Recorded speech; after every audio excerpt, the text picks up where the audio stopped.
tidak satu pun yang tidak hadir saat itu. Kemudian datanglah Siti Fatimah, anak Rasulullah Sallallahu Alaihi Wasallam. Selamat datang wahai putriku, kata Rasulullah. Maka saat itu Rasulullah mendekati putrinya Siti Fatimah dan membisikkan di telinganya. Mendapat bisikan yang pertama, Siti Fatimah menangis sejadi-jadinya, meraup-raup menangisnya. Setelah kemudian melihat sedihnya Siti Fatimah, Nabi pula membisikkan yang kedua kali di telinganya, sehingga Siti Fatimah senyum kembali. Yang tadinya menangis jadi-jadinya, kemudian senyum pula, senyum. Saat itu disaksikan oleh istri-istri Nabi, di antaranya Siti Aisyah. Tak lama kemudian Nabi pun pergi. Siti Aisyah ingin tahu, bertanya dia kepada Siti Fatimah, "Wahai Fatimah, apakah gerangan dibisikkan Rasulullah sehingga kau tadi menangis, kemudian kau tersenyum?" "Wahai Ummul Mukminin," kata Siti Fatimah, "ini rahasia, tidak akan kuceritakan kepadamu, rahasia penting." "Ya sudahlah," tadi ceritakan. Kemudian setelah Rasulullah SAW wafat, Siti Aisyah ingin tahu apa pesan bisikan Rasulullah kepada Siti Fatimah ketika Rasulullah sudah wafat. Saat itu Siti Fatimah pun menceritakan, "Yang membuat aku menangis," kata Siti Fatimah, "pertama ayahnya itu membisikkan di telingaku, nak, biasanya malaikat Jibril turun setahun sekali bertadarus dengan aku. Nah, yang baru-baru ini," kata Rasulullah, "Jibril 2 kali turun, tidak sekali lagi. Ini mungkin nak pertanda ajal ayah sudah mulai dekat. Kau bersabarlah ya nak, bertakwalah kepada Allah." Itulah yang buat dia menangis.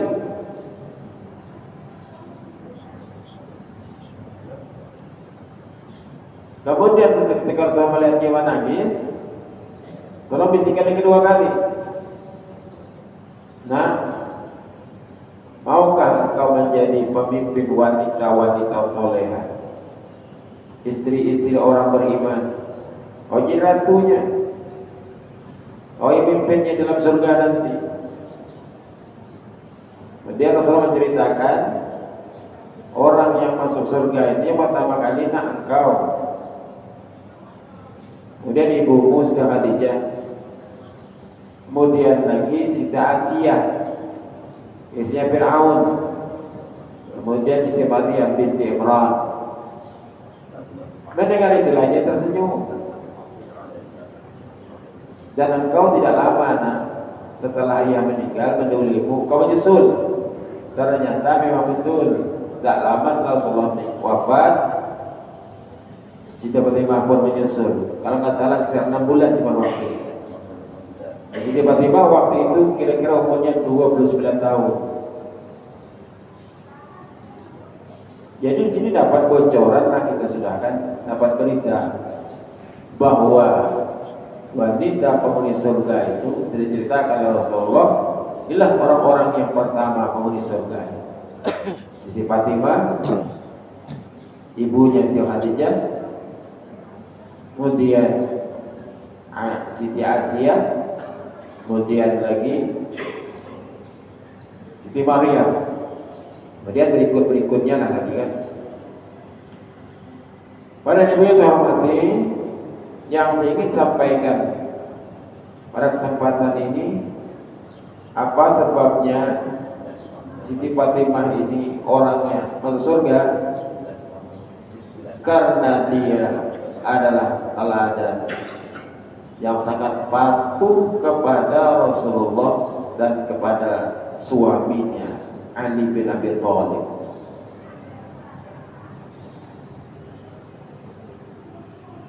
Kemudian hormati,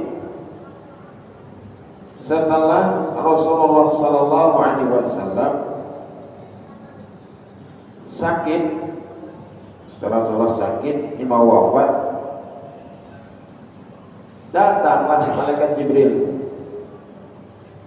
Ruwiya anna Jibril alaihi salam, diriwayatkan sesungguhnya Jibril alaihi salam nazala ala Nabi sallallahu alaihi wasallam, turun kepada Nabi Muhammad sallallahu alaihi wasallam fi maradi mautihi, pada waktu sakitnya menjelang wafatnya. Jadi menjelang wafatnya Jibril turun. Faqala ya Jibril, maka berkatalah Nabi Muhammad kepada malaikat Jibril, hal tanzilu min ba'di, apakah engkau turun min ba'di setelah aku tiada? Maksudnya Rasulullah menanya, kalau sudah aku wafat, apakah kau turun lagi ke bumi ini? Wahai Jibril, faqala na'am ya Rasulullah. Malaikat Jibril menjawab, ya Rasulullah, ana anzilu asara marratin, aku turun 10 kali. Jadi setelah Nabi wafat, jadi menjelang dunia kiamat, Jibril cuma 10 kali turun lagi. Arba'ul asral jawahiri minal ardi, aku mengangkat 10 mutiara yang dari bumi. Di 10 mutiara yang diangkat dari bumi. Qala ya Jibril, berkatalah Nabi Muhammad, ya Jibril, wa ma tarfa'u minha, apa yang engkau angkat darinya? Yang 10 mutiara tadi apa yang kau angkat? Qala, menjawablah malaikat Jibril, al-awwalu, yang pertama, arfa'ul barakata minan ardi. Jadi pertama kali nanti setelah Nabi wafat, Jibril turun ke bumi, apa yang diangkatnya? Arfa'ul barakata minal ardi, aku mengangkat keberkahan dari bumi. Ini dalam kitab Nur Al-Absar karya As-Sabbalanji. Apakah kira-kira sekarang barakah dari bumi ini sudah diangkat? Nah, ini kita tidak tahu. Bisa kita mensurvei, bisa kita melihat apakah sudah semuanya diangkat berkah dari bumi. Allah lah yang maha tahu.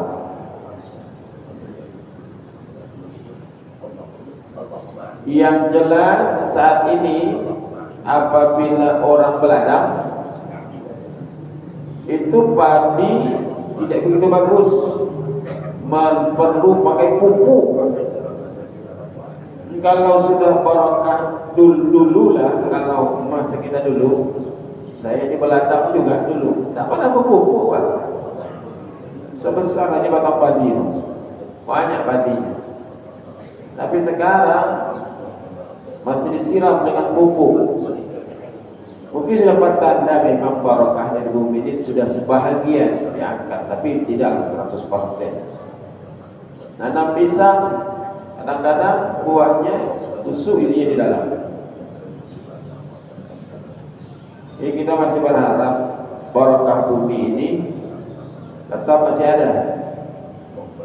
Kenapa sebabnya juga diangkat berkah dari bumi ini? Salahnya manusia juga. Dalam Al-Quran dikatakan surah Al-A'raf ayat 96 atau 69, walau anna ahlal qura amanu wattaqaw lafatahna 'alaihim barakatin minas sama'i wal ardh walakin kazzabu ba'sahum bima kanu yaksibun. Sekiranya penduduk bumi ini beriman, bertakwa kepada Allah, la fatahna 'alaihim barakatin minas sama'i wal ardh. La fatahna, ini kalimatnya bukan main ini. La fatahna, benar-benar kami bukakan barakatin minas sama, barakah dari langit, wal ardh. Barakah dari langit apa? Berupa air hujan turun. Kemudian barakah dari bumi subur. Tetapi karena manusia tadi mendustakan ayat-ayat kami, maka kami akan rasakan azab atas yang mereka buat. Jadi kita juga yang salahnya.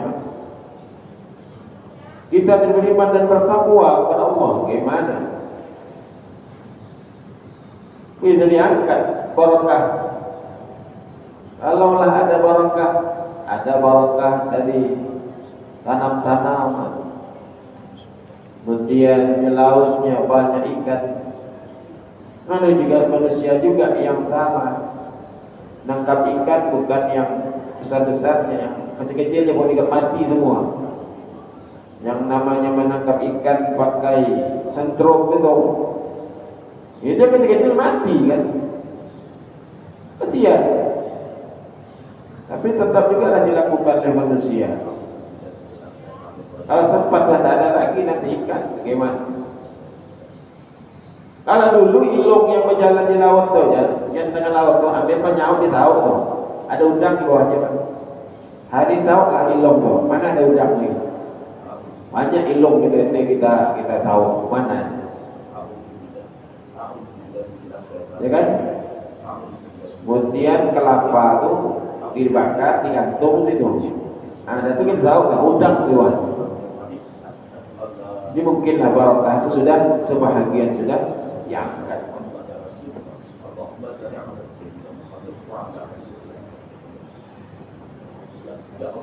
Manusia banyak berbuat kemaksiatan, bukan beriman bertakwa kepada Allah. Saat ini negeri kita sangat mengkhawatirkan kan? Kenapa? Akibat dari judi online. Waduh, sekarang heboh nih Pak. Diperkirakan 100 triliun uang yang beredar tentang judi online ini.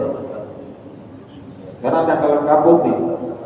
Sampai Presiden sudah turun tangan merintahkan pada Kapolri supaya situs-situs judi online itu ditutup. Tapi masih ada bocor lagi. Jelas-jelas judi itu haram hukumnya. Nah, jika melakukan kacau.